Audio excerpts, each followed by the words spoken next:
সাংবাদিক বন্ধুগণ, সম্মানিত ওলামায়ে কেরাম, দেশবাসী ভাই ও বন্ধুগণ, আসসালামু আলাইকুম ওয়া রাহমাতুল্লাহি ওয়া বারাকাতুহু।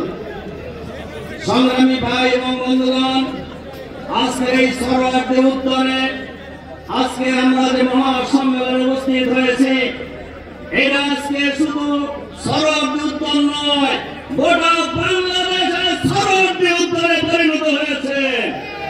শুধু সরোয়ার্দী উদ্যানে বাংলাদেশ নয়, গোটা মুসলিম বিশ্ব সরোয়ার্দী উদ্যানে উপস্থিত হয়েছেন। আমাদের সবার বক্তব্য পরিষ্কার। আল্লাহ বলেছেন মুহাম্মদ রাসূলুল্লাহ সাল্লাল্লাহু আলাইহি সাল্লাম শেষ নবী। মুহাম্মদ রাসূলুল্লাহ সাল্লাল্লাহু আলাইহি সাল্লাম নিজে বহু হাদিসে বলেছেন তিনি সর্বশেষ নবী, এরপরে আর কোন নবী আসবে না। সুতরাং এর বাইরে যারা চিন্তা করে তারা কেউই মুসলমান হতে পারে না।